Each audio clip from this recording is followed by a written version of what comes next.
Hey guys, welcome back. So this is going to be the second battle that I will be reporting on from our day full of 3000 point battles. It's going to be the matchup between the Highborn Elves and the Dread Elves. So the Highborn Elf list we already saw before last week against the Makar. This time it's going to be the same list. So still the Mage, still the Commander on the Chariot, a bunch of infantry, just a unit of Rhymer Knights and some Chariot support. And this is going to be facing off against Dread Elves. The Dread Elf list was my list, so I just put together something quickly without putting too much attention on the specific interactions between units. So I have a Legion Legate General. He does have some armor to give him eventually a 1-up armor save against non-magical attacks, 3-up against magical.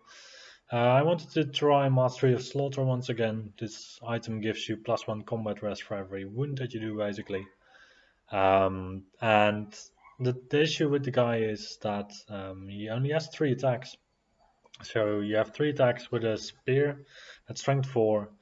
It's not that much. So the Mastery of Slaughter is also an item that's like 30 points or so. It's not too expensive. However, with these 3 attacks, you do get also from the Mastery of Slaughter a reroll once to wound, but then again with the Mask of the Warcrow you start causing fear, and any fear causings within 6 inches also reroll once to wound. So the Mask of the Warcrow is a really good item in that respect, and the Mastery of Slaughter is comparably a really bad item, I would say. The Temple Legate. He's a wizard adept. This is going to be my entire magic phase, so I went for divination because it's quite hungry on the dice. And I added the lightning vambraces just to have a bounce spell ready if I have too many dice. Basically, I'm just going to 4 dice every spell that I have, maybe 5 dice if I feel like it. But then again, in some magic phases, you get so many dice that you might need some lightning vambraces. Then we have some Temple Militants. Probably they will get the Temple Legate in them to give them distracting. Then we have the Legion Auxiliaries, Dread Legionnaires, and Obsidian Guard. These units form the Academy trained bunch of the list. I wanted to try out the 12 Harpy unit.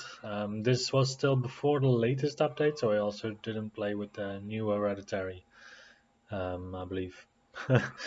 But I did play with the 12 Harpies. With the old price, so without devastating charge. But yeah, just as a big unit. Repeater battery, 3 Gorgons, and a Hydra, and that rounds out the list. Yeah, so deployment-wise, well, we were on a similar table as before in the previous video. The Highborn Elves are once again on top. On the bottom this time are the Dread Elves. And yeah, we're just deploying after each other. I think we had hold to ground as a scenario. I was a bit optimistic on the scenario because basically I have 4 scoring units that I can just push into the center of the table. Whilst my opponent, he has the Spearmen, he has the Archers, he has the Flame Wardens, and the Knights of Rhyma, so that's also 4, and the Swordmasters even, so he has 5 actually. However, my charges into his units, one-on-one, I was a bit more confident about, because if the Hydra charges anything, it's going to cause a real pain to my opponent, and if I charge him with the Gorgons, I also cause quite some damage, even though the Gorgons, they would take a lot of damage back if I charge into the wrong units. So for example, the Swordmasters, they're going to have agility 6, they will strike before the Gorgons, so basically the Gorgons are kind of useless against them. And also the Flame Wardens, they have to fight an extra rank, so they fight in their 3 ranks. It's going to be 15 attacks, hitting me first on a 2+, and then wounding me on a 4+. So that would be something like 6 or 7 wounds. After Aegis, hopefully that would be only 5 wounds then. However, die rolls can get funky, and then I probably lose the combat. And next turn, anyway, I will get grind down. So I would have to hope for a charge that is going to enable me to break the stat files of my opponent. So that would be the lucky die roll on the Discipline 9. Deployment-wise, my thoughts were mostly that, well, the bolt thrower had to be in the middle anyway, so it doesn't really matter where I put him. If he's in soft cover, he's benefiting more. If I put him all the way on the left, then my opponent could still evade him. Like this, he's in a really central position. I'm trying to lure out my enemy also a bit, but I will have quite some decent shooting all the time. And yeah, we were playing really relaxed, so we just basically dropped one after the other. In a tournament situation, I probably would have dropped for first, because, well, shooting against elves is really, really effective, and if you can get the first turn shooting, then it really makes a difference. So, for example, the archers on the right, they are in a position against my repeater auxiliaries, even against the wall. So this is actually just a pretty bad matchup for me. Otherwise, what do we have? I have the Gorgons purposefully on the right to benefit from the Strider and the Ruins, where the Chariots will be maybe a bit of a less of an issue. And I have the Hydra on the left, trying to counter my opponent's troops, basically. Because even if he charges in with Knights of Rima, I believe Knights of Rima are still strength 5 on the charge, not strength 6. So he would get maybe even 8 hits, hitting on a 2+. 4 wounds, they go nearly through my armor then, and I have a regeneration save.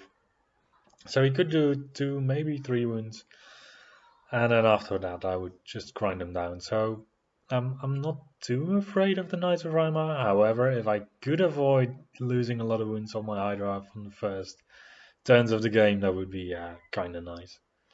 I was a bit too afraid, I guess, of the commander on the chariot, because I was really thinking that this was a guy that probably, in my mind, he also had the Nova Flare, and he was a prince instead of a commander, and he had the extra attack from Devastating Charge, +1 attack. Highborn Elves can do that, so I was fearing a model that, regardless of who was charging, I would get the impact hits, and I would get 5 strength 6 or 7 attacks, I don't know. I was a bit overreacting to that one. Yeah, so my first turn, the first turn damage to my units is quite disastrous to me, because my opponent, I have to allow my opponent to get some magic through, and I believe he tried to cast a Touch the Heart on my Hydra, and I wasn't too much of a fan of that yet. So I had to let him have some damage on my repeater auxiliaries. Basically, with the magic, I had to choose to take some damage somewhere. And then, I mean, the repeater auxiliaries, they were anyway going to get shot by the archers. This was a bit of a misdeploy by me. So I just took the fact that they were not going to contribute too much in the battle. Yeah, then my first turn, my Blades of Nab, they are Frenzy. So I believe I failed the test. I'm not sure. Otherwise, I did charge the Flame Wardens, thinking that this was one of my few conditions in which I could actually just really harm the unit to a big extent. And if I would fail the charge, then probably I would go like 4 inches forward, because if I had a 6, then it would still be okay probably for the charge. And then I rolled a 6 and a 1 to come out as a 7. I know it was more than it was actually more than a 7, so I didn't have to take a frenzy test. I think it may have been a 10. So it was quite a risky charge, but I thought that, well, I would just shuffle forward 3-4 inches maybe, but not the 6 that I did. Because 6 inches is, it's a bit long. And yeah, that did mean that the rest of my list had to react a bit different to that. I did cast Distracting, I believe, on the Temple Militants to try, no enemy actually, to get the agility up, so that at least I would strike at the same time as charging Flame Wardens and Swordmasters. But if that's going to be enough, I was hoping that it would be enough to deter my enemy from charging in there. And otherwise, I held back the rest a bit. I was going for the play where I would allow my opponent first hold the ground token basically, and then later in the game I would try to recover from that. Because this way I have the mobility set up that in such a way that the Gorgons are all the way on the right, flanking my opponent. Like next turn they can move forward, or even this turn they could try a flank charge on the Flame Wardens if my opponent would not get out of the way of them, and the Harpies are on a flanking position on the left side. So I thought that the double team of the Hydra and the Harpies together could wreck quite a bit on the Spear Elves, so that would be a decent charge target. Otherwise, I thought that the zoning of the Hydra was quite a good deterrent against the Knights of Rima, and also the Knights of Rima had to do something against these Harpies being in their flank, because if I charge in, even without Devastating Charge, I would get now 9 Strength 4 attacks. Hitting on 4+, wounding on 3+, 3 wounds, so maybe a lucky wound to the Dragon Princess. You will have a flank and a charge and a wound. Probably the Dragon Princess do a wound back, but you're still winning combat. And my opponent is going to be steadfast. However, lucky dice rolls can happen, and yeah, my opponent's damage output was not going to be really disastrous to me in that scenario, because he only has 2 attacks and a steed. Anyway, then we go to the opponent's turn. So he charges into my Temple Militants, and he takes the rather big risk, I would say, of charging in with his Swordmasters, his Flame Wardens, and both of his chariots. So if his chariot on the right had failed to charge, then my Gorgons would have been able to take it. And I think that if only one of the 2 infantry units went into my militants, it wouldn't have been so bad for my militants yet. However, these Flame Wardens, their Aegis it's just incredible. The amount of saves you can make, of course, with Flame Wardens. In hindsight, I should probably have gone for Stars Align instead of No Die Enemy and Scrying as spells. Because with Stars Align you also get a Divine Attacks, and I hadn't really realized that my opponent had 20 Flame Wardens. It's at that low point levels I found it to be quite a sturdy block, because you don't really have any units yourself that can just stand up toe to toe with it.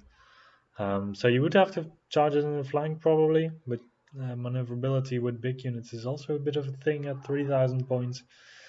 But anyway, we were just having a good laugh with the rolling today, and yeah, it was really enjoyable to just roll some dice, not really care too much about the outcome of the battle, and just have a relaxing game. So yeah, the Temple Militants, they do get some damage from the impact hits. I believe only 5 of them actually died to the impact hits. But then the carnage really starts with the Flame Wardens hitting me on 2+, wounding me on 2+, because my opponent got off Perception of Strength on them.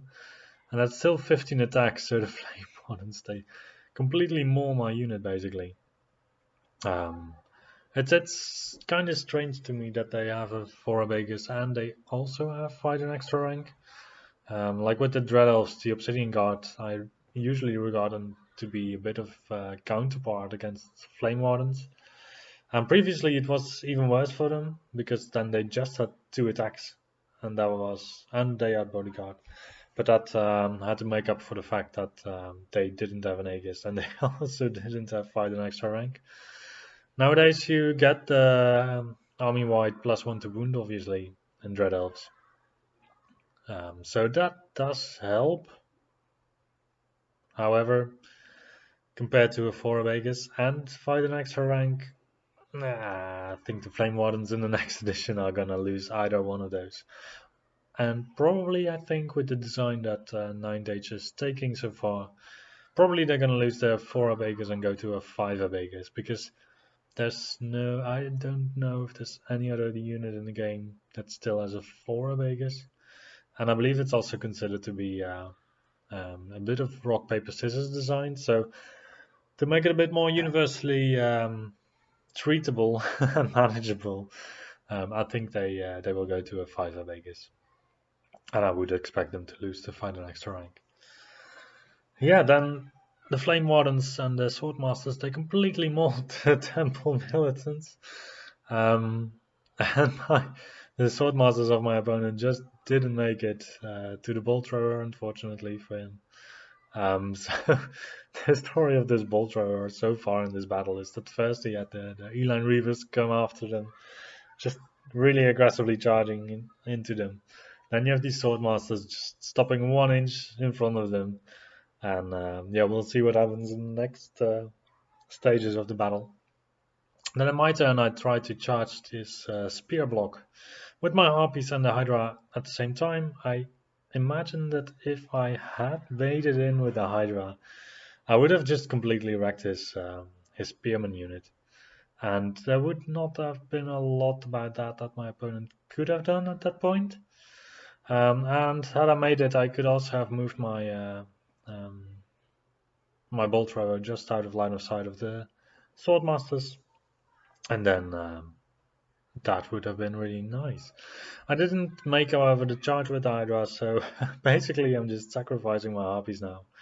I believe I needed something like an 8 on the charge with Swift Stride, so I was just going for it. And well, basically, if you're on the back foot in a battle, which I definitely was by the point that my Temple Militants were just removed and everything was just fully in my face with kind of unfavorable positions for me, I felt like I had to do something. So one of the moves was also to flank the Flame Wardens. So to charge them in the rear with the Dread Legionnaires and in the front with the Gorgons, because if I have the 2 units at the same time, I'm a bit more confident about dissolving them. I mean, even if I don't manage by now, I have like 1,000 points, a bit more invested in that combat, and my opponent has just his 14 Flame Wardens. They do have +1 strength still, however, they should definitely not win this combat. And then my opponent, unluckily he manages to completely annihilate my auxiliaries, and then he puts the chariot in such a way that he can charge the flank of my obsidian guard, and that I thought was quite an interesting move because he only has D6 impact hits. He only has 2 wounds left, I believe. So if he charges in the flank and he doesn't remove the full back rank, then he's going to get 4 attacks back that hit on a 2+, that wound on a 3+, without an armor save for him. So it would be quite likely that they will just lose the unit. And then we go to the combat with the Flame Wardens. I do indeed manage to break them, I believe, in the end, and to destroy them. So I was quite happy about that. However, there's still like 3 chariots roaming around, a big block of spears that will just completely will maul out my Harpies, and yeah, things are not looking that good so far. Otherwise, the Harpies stayed in combat. At least they didn't flee and give my opponent a free reform to charge something in the front or flank or whatever. And I do manage also to get an overrun from the Gorgons into the Swordmasters. So it's quite a mobile battle in that sense of everything just flying into everything and everything being completely killed. So the repeater battery once again, so close with the Swordmasters, and then suddenly they saw the Gorgons popping up from behind, ready to maul through some Swordmasters. My opponent is able to charge his chariot commander into the rear of my Dread Legionnaires, and I thought this was fine. I mean, my character is not in the fighting rank, so he cannot be chosen as the model that refuses to duel if my opponent would be willing to issue a duel. I'm also quite okay not issuing a duel. Maybe my champion could accept so that I get minimized losses, basically. I am gonna lose that combat in the first round of combat. Hopefully I can reform and I can grind down my opponent.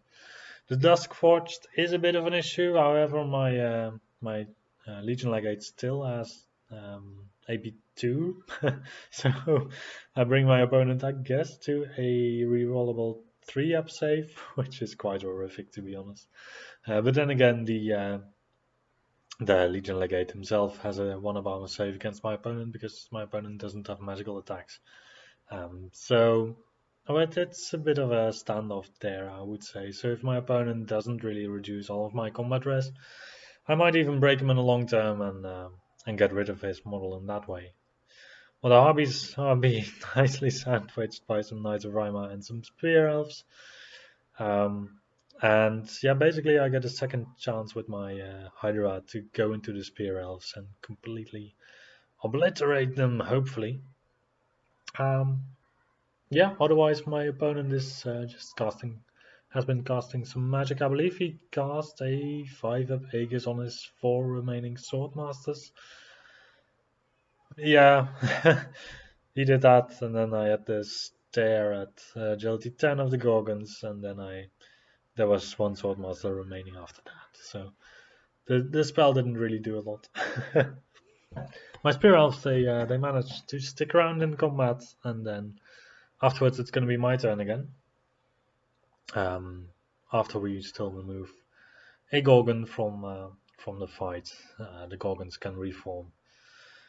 And indeed they do. They manage to face the Spear Elves this time, so basically now they can charge together with the Hydra in the Spear block. However, I first decide, I believe with Gorgons I decide to charge the Rima Knights. Oh yeah, there was a reason, because I mean, with the Hydra and the Harpies, I would have gladly also charged in the Gorgons. However, since I don't have the spears engaged on the side this turn, the opponent is going to get the agility bonus also, so the spears would strike at agility 7. Against the Hydra, that's fine for me, but against the Gorgons, I can't really manage to hold that, because they will just kill the Gorgons before I get to strike. So I indeed targeted instead the Knights of Rima. Knights of Rima, they flee because, well, if they receive the charge, they are just not going to be able to hold their ground. And like that, basically we have still some chariots of the Highborn Elves left, the Spear Elves, the Archers, and the Rima Knights. So I did manage in the end to come back a little bit from the initial loss of the Temple Militants. However, it's still not looking that great for me. Also, my unit of 10 Obsidian Guard got smacked down by my opponent's chariot, so he did 6 impact hits, he killed 5, just enough to make me only have 2 attacks back at him. I did my 2 attacks on the chariot, I only managed to do 1 wound. My opponent also didn't take any wounds from the dangerous terrain.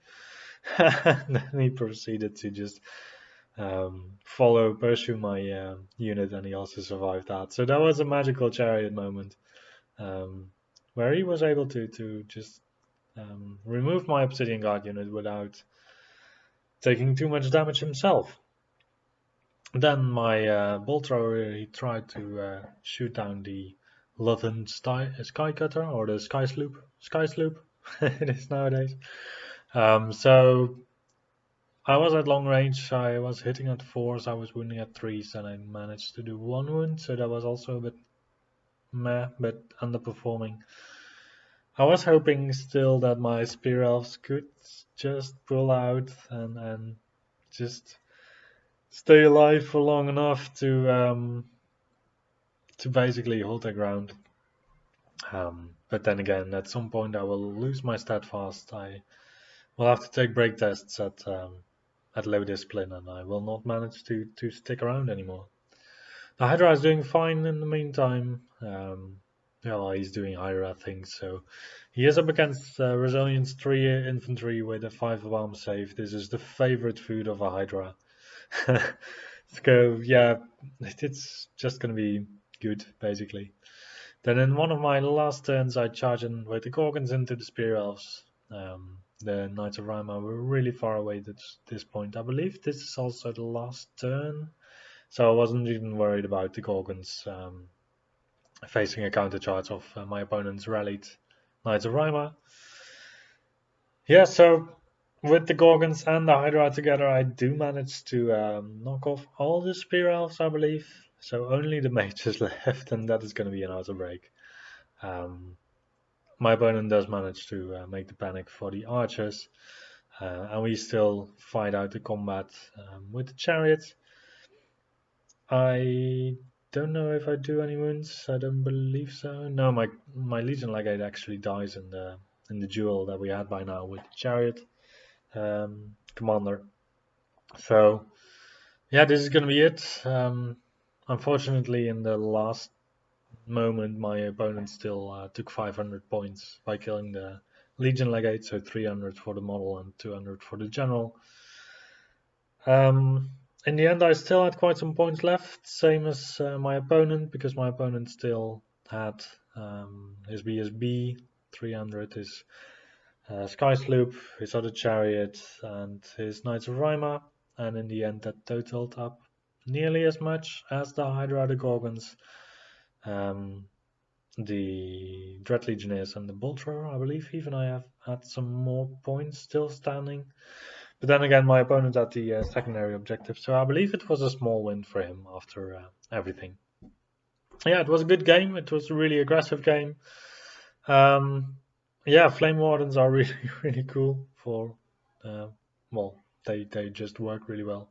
And I think a unit of 20 is a great tool at 3,000 points. I can imagine that at 4.5. A unit of 20 is not just big enough because you get some heavier shooting focused on them. Yeah, I could imagine that at 3,000 points they work a bit better than at 4,500. Yeah, that's going to be the second battle of this day that we recorded. Yeah, thank you for watching, and if you have any comments, please let me know.